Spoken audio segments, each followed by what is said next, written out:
Welcome to the Extraordinary Podcast, where we identify God's uncommon work in common life. Recognizing God's work requires intentionality, but articulating it motivates and inspires. Don't forget to subscribe to never miss an episode. In today's episode, I have a conversation with David and Judy Moser, where they share about their life's journey that includes the military, adoption, running an own shop, engineering, but it's all filled with God's goodness and God's grace. So let's get into the conversation with David and Judy. David and Judy, thank you for being a guest on our podcast today. We appreciate you taking time to share a little bit about your story with us. So thank you for being here today. Sure. As we begin, can you share a little bit about how you guys met? Okay, well, it started when I was a senior in high school, and our Youth for Christ director decided that we would have prayer meetings in the morning before school started, down in one of the band rooms downstairs. So there was probably anywhere from 8 to 12 of us that would show up in the morning and pray. And of course the guys were always on one side of the room and the girls were on the other side, and you know how that goes. And I kept noticing this pretty big brown-eyed girl across the room. And I thought, she's pretty cute. So I began to talk to her a little bit, and finally I got up the nerve to ask her to go out on a date with me. And she accepted. So anyway, my friend was putting on a hayride. And so I asked her to go to the hayride, and she said she would. So it was out in the country, and all of his friends were country kids, you know, and they all kind of knew each other. So here we are. They were all couples, though. Couples. And so we get out there, we get on the hayride, and before long, all the kids were making out. I mean, big time. And so we're sitting there looking at the moon and talking a little bit here and there, you know, all this straw was rattling in the background. And so anyway, that was our first date. And we started dating pretty regularly after that. Actually went steady, I guess they called it back in those days. And the girls wore the ring with the yarn on it or something like that. You didn't do that? Okay. No. Anyway, so we dated for quite a while. That's my senior year. And then I went on to junior college here in Burlington Junior College. And she was a senior at that time. And after that year, I decided I was going to transfer down to John Brown University, Siloam Springs, Arkansas. And we found out about that college through our Youth for Christ director. And they said they had an engineering school down there. So I thought I'd give it a try. And so I left her. And then while I was down there the first year, her family and her went to Germany to see her sister and husband, who was in the military at that time over there. So they spent, 3 months over there or something? Close to it? No. They spent about a week. I spent maybe a month. A month, okay. So, you know, all we could do was communicate by letters. Back in those days, that's what you did. You wrote letters, you know. But so then after that first year, she decided that she wanted to come down to school as well. So she enrolled in John Brown as well. Came down there and took up home economics. And so, of course, we got to see each other a lot then when I wasn't studying. And so we dated for a long time down there. And then I decided we wanted to get married. So I asked her if she'd marry me. And she said yes. Barely. I waited 5 years for you to 5 ask years me. I was dated. tired after that. Yeah. So we got married between my junior and senior year during the summer. And by the way, we've been married 54 years this summer. Congratulations to that. Thank you. And so then that took us into my senior year. And I'll kind of close the chapter right there and let her kind of take over. We'll pick up on that later. Okay. So now another thing with you guys is you have 3 children, Yes. and one is adopted. Yes. Can you share a little bit about the adoption process, Sure. what led you to adopt, and maybe how that has helped shape your family? We had a missionary come to the church, and it was a lady, and she said she worked in Brazil in this orphanage. She said all the kids, needed homes. And she said, oh, it's just easy to do and all this. And I said, we can can get a little girl. I'll go adopt a little girl. We'll have her in our home in no time. Well, it went on for months. And we sent letters and pictures, and it didn't pan out at all.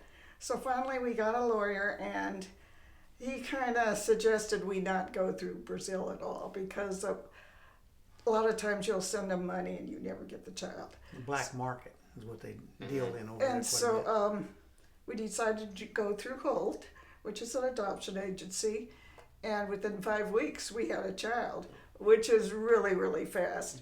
And so I'd always wanted a little girl. We had 2 boys at home, and I decided I wanted a little girl. And going through this Brazil thing, I really got excited about having this little girl. And then it didn't work out. I was very disappointed. So I was glad when they said, yeah, we're going to get this little girl. So we had to go to Chicago to pick her up, and it was like 5:30 in the morning. We had to pick her up. Dave got in a car accident going to the airport, which delays him. So then we got there, and they brought out several Korean little children. And they were carrying one in arms like a little tiny baby, and they walked to me, and they said, I think this one's yours. And I thought, what? Because she was 2 years old. And she wasn't very big at all. And then they took us aside and said, we've got to talk to you. This child has has some issues, that she tested positive for TB. And so, but she's on medication, so she's not contagious or anything, but just take her to the doctor. Well, after that, we took her to the doctor so often. Every time we even drove by the doctor's office, she would say, don't like the man, don't like the man. She didn't want to go back in there. She'd had enough shots and testing and everything else. And so that breaks your heart. Yeah. And so we made it through that, and she had a lot of struggles all through the years. And she had surgeries on her leg and different issues. And from 2, now she's 42, grown into a determined young lady. And she's out there to make her mark in life. And she's living on her own. And doing quite well now. Yeah, and so just that's an interesting journey that a missionary came to that essentially inspired you to start this process. Yeah. Didn't go down the road you were intending to initially, but still the Lord connected you with a wonderful baby or toddler girl, and just to fill out your family. And so that's a neat story. Now, were you going to say something? Okay. Well, she's like 6 years younger than our youngest son. And so we didn't really know, if that would make a difference in our life. But they were never in the same school, and they left for college when she was still fairly, like 12 or something. Mm-hmm. And they're not never really got real connected with them, but she's always been a joy to us. Yeah. Yeah, so they're still family, and I have a sister who's adopted, and so we're all family, and that's fun to have those types of stories. Now, before the adoption, David, you served in the military. Yes. Can you share a little bit about your experience? Okay. Well, I'll pick up where I closed off in the senior year in high school. Let me think about that a second. You got drafted. Oh no! Okay, I got drafted. That's what it was. That was in senior year of college. I'm sorry, senior year of college, and of course the draft was going on, and the Vietnam War was going on, and the government had a lottery system, and that was based on your birth date, and so I think I ended up with 170 something number, and of course they start with the lowest number and start drafting up. And when I was a senior in college, they were already past my number. So I was okay as long as I was in college. I was exempt. But as soon as I walked off college, 2 or 3 weeks later, I got a draft notice. And I decided at that time I'd enlist in the Air Force instead. So I did that, and then basic training was in Lackland Air Force Base in San Antonio, Texas. Spent several weeks down there. And then I went to tech school in Lowry Air Force Base in Denver, Colorado. Mm-mm. What? You went to Montana. No, I went to tech school first. What do I know? So after my tech school, then I went to Montana, Great Falls, Montana, Malmstrom Air Force Base. And that was my best assignment of all because I'm an outdoors person and I love to hunt, fish. We got into riding dirt bikes, hill climbing, the whole works out there, and loved every minute of it. Thought maybe even after the service that we'd move back. She was kind of fighting me on that a little bit. Well, that never happened, but really enjoyed the time out there. And then after that, we went to Okinawa. However, before I had my orders to go to Okinawa, but before we left Montana, she got into a car accident. And I already had one child. And she had a little boy sitting on her lap in the back seat with 3 other girls, one of them being pregnant. And some guy ran a yield sign and center punched the car right there in her door, and she broke 6 ribs. Ooh. And Scott got a little cut on his cheek, had to have one little stitch there from glass. And so that delayed me going over there by 6 weeks. And so I had to stay back there and take care of her and everything. And so after she was able to travel, we left Montana and took her home back to Burlington. They stayed with my mom and dad. And so then I flew on over to Okinawa. And it was a good thing in a way in the fact that my whole outfit had gone temporary duty to Da Nang, South Vietnam. And I missed out on that because I was delayed. And that was Rocket City is what they called that over there. So it was pretty bad news for those guys, but they all came back, fortunately. But anyway, we spent about a year and a half over there. But I found a home for us, and when I found the home, I sent for her and Scott to come over. And about that time, there was a typhoon that hit in and around the island. And so the communication went to the zero, practically. And I didn't know when she's going to be there or not. About 2 days later, she shows up at the front gate, and they call me and say, she's here. I said, great. So I go out there and pick her up. With no home to live in. Yeah. Well, we stayed with some friends for a few months, a couple months anyway, until I found a home. And it was in an Okinawan neighborhood. But there was other GIs living in the area, so I was happy to see her that. But it was a stucco home, two bedroom, and it had wooden shutters that you close for typhoons. And it also had steely bars on the window to keep the steely boys from breaking into the house. And the perimeter of the yard had a concrete wall with shards of broken glass embedded into the wall. That's how safe it was over there. Yeah. So, and then unfortunately, I had to go TDY or temporary duty to Korea for 1 month. So I had to leave her and Scott there at home for a month in Okinawa. So then I came back from there, and it wasn't too many weeks, maybe a couple months later, they sent me TDY to Taiwan. And that turned out to be a whole year thing. But fortunately, they would keep us over there for a month at a time, and anybody that wanted to come back to Okinawa could come back for 2 weeks. And that just kept going on, that rotation. Over a month, come back for 2 weeks.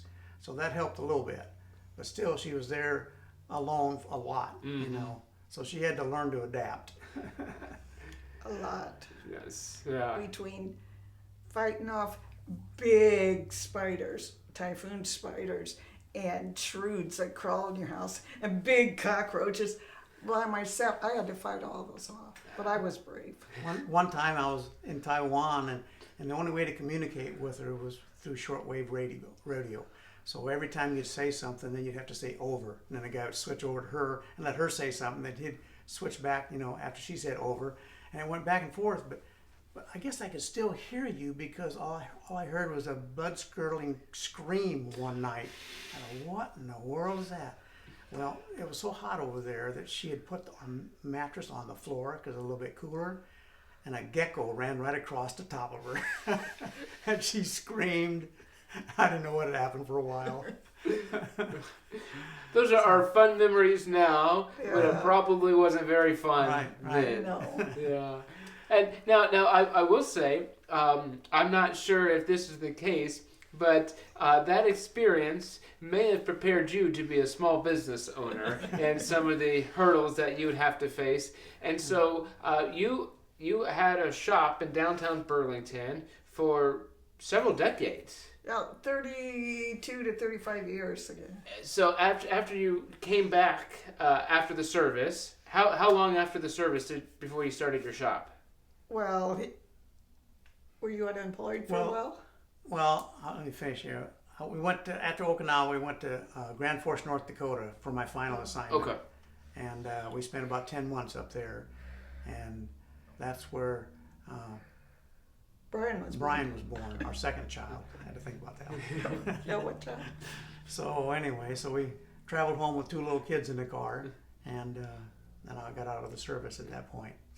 So you came back to Burlington. And how long until you started your shop?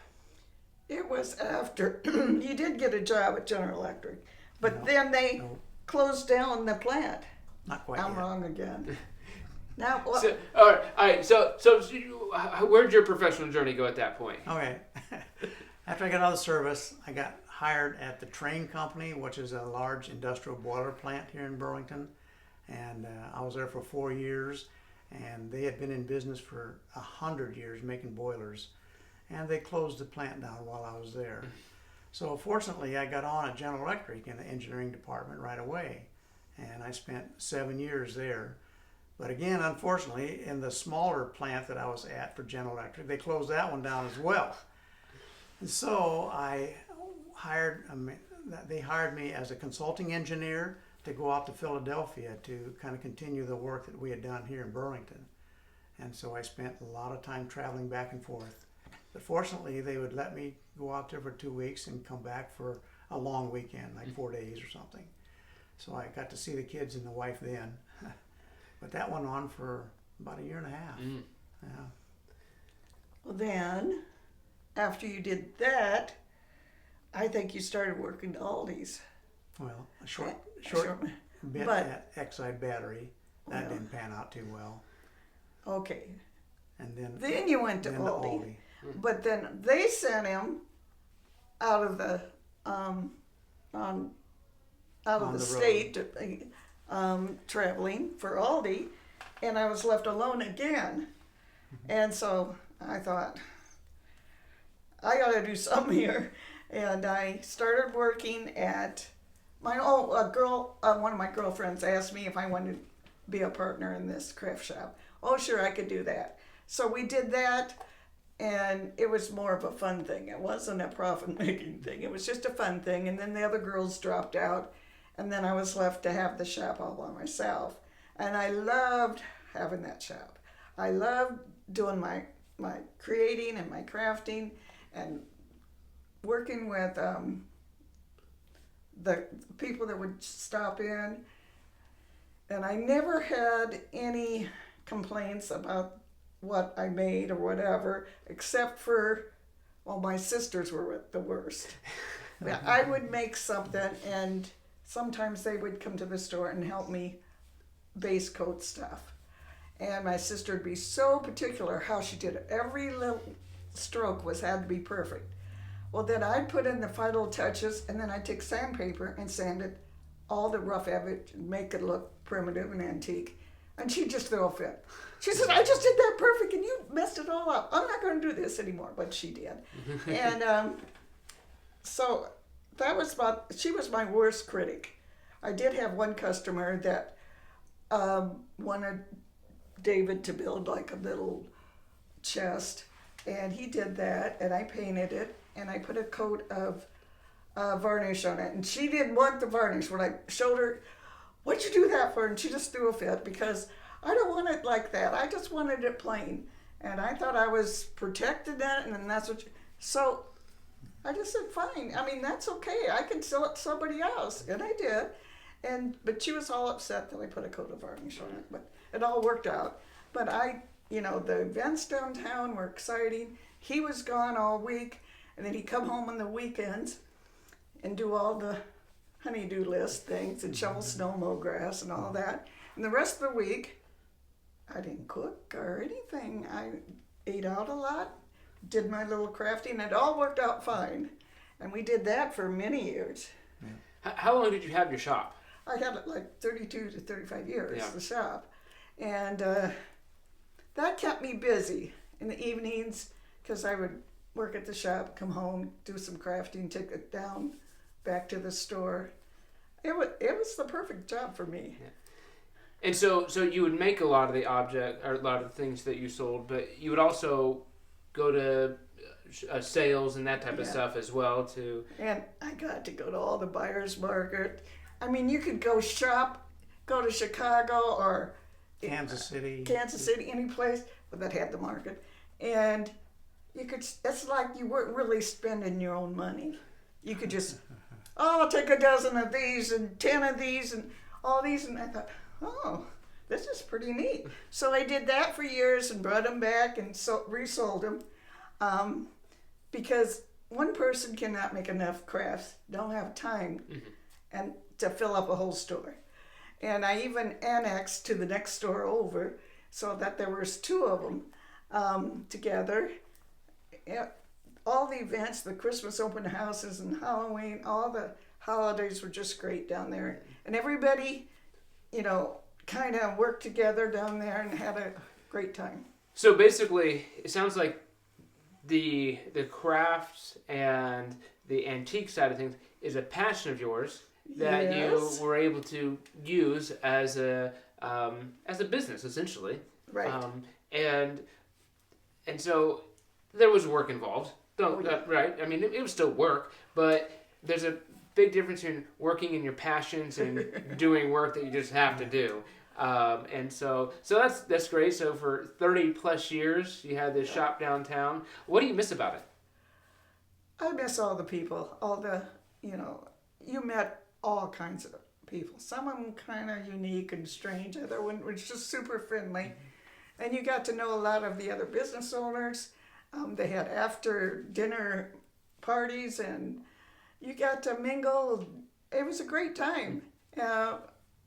One thing I did like is after the other girls dropped out, I didn't have as many people working with me. So when I went through the cancer stuff, and if I didn't feel good that day, a lot of times I still had to come down and open up. But for the most part, it was great. Speaking of cancer, could you share a little bit about your cancer journey? Yeah, Dave and I both had cancer at the same time. I was diagnosed with prostate cancer. 2 weeks later, she was diagnosed with breast cancer. And although he was diagnosed first, I had surgery first. And he pretty much took care of me. And he took care, fed me some food every once in a while, but then he'd go out of town with Aldi again. But as far as being by myself, I slept a whole lot of time. And I had a good system at the church. The church brought me meals if he wasn't home and if I wasn't feeling good. And I had a good support family and the neighborhood. And I thought, hey, this isn't so bad. Afterwards, when I look back, I thought, oh, that wasn't so bad. It really wasn't as bad as I thought. But then I do think back and think of certain circumstances where I thought, oh no, I'm not going to, this is bad. But all in all, I made it through. You had surgery. Did you also have treatment as well? Yeah, I did. I had the surgery first. Then I had, I don't know how many rounds of chemo, which some of them I got really sick on. But they gave me medication. They said, take it. If you start feeling a little sick, take the first pill. If that doesn't help, take the second one. If the second one doesn't help, you take the third one, and by that time you don't care. You're just out of it. So anyway, I got through with, fairly well for being by myself with a support system of everybody. And so, then I went through radiation. And that's almost worse at times because they kind of almost burn you and you blister and all that good stuff that goes along with it. But I made it through that and done with, and that's been 11 years now that I've been cancer free. Yeah, well, we'll praise the Lord for that. Now, Yeah. for both of you having a cancer diagnosis so close together, and diagnoses that are not that any cancer diagnosis is pleasant. Yeah. But breast cancer for women and prostate cancer for men are two of the scarier ones. Yeah. So you had surgery first. You were diagnosed first, David, but Judy, you had surgery first. And was your recovery or your process how was yours, David? I didn't really have any problem. I mean, I was out of work for 5 or 6 weeks after that, but I didn't have any follow-up, no chemo or radiation or anything. So I just had to be a little careful on how much I could lift, which put a little bit of a bind on me working as a maintenance man for Aldi, but I got around it. So I'm doing fine. We pretty much took care of each other going through it at the same time, kind of understood what we're going through. And I was never really, when they first told me I had cancer, I thought, this is not good. This is not going to be good. But I feared more the symptoms and the pain more than I did the disease, I think. And God gave me a peace that, he brought me into this world. He can take me out any time, and if this is it, this is it. But I really was pretty comfortable with that. I wasn't real worried about the outcome. Once I started the process and it wasn't as bad as I thought, I was pretty comfortable with the whole thing. Well, you both have, you've lived such a fascinating life with some of your experiences from the military and traveling, and what you were doing while he was on his different deployments, to the shop, to your work for Aldi was you would go in and kind of renovate essentially. Yeah. Yeah. So they closed down the store and you would work as fast as you could to get the store back up and running. Right. But as you think about your life's journey from military to the shop to work to cancer, are there some lessons that you learned along the way, or things that Jesus has taught you along the way? Taught me God is good. We've gone through all these things, and they're not super major problems, but He's always faithful. And like I said, the cancer, I knew, I had waited too long. I didn't realize I had cancer. And I thought the outcome would be worse than it was. But God gave me the peace through that. The adoption, when we couldn't get one, God brought us another child. Just so many things. And I went through the business. I went to work every day with cancer every day. And God helped me through that. It's just, God is good, always. God is always good. Well, that's a great word, particularly when you're talking about difficult circumstances, being able to claim that God is good and live in that hope. So well, thank you for being here. I like to end with a very open-ended question that usually leaves people with a deer in headlights. Is there anything else that you would like to share today? You go ahead. No, I don't have anything. Oh. Well, that's perfectly fine. I just want to make sure that if there's something that I cut you off or we missed that you thought of, that you had an opportunity to come back to it.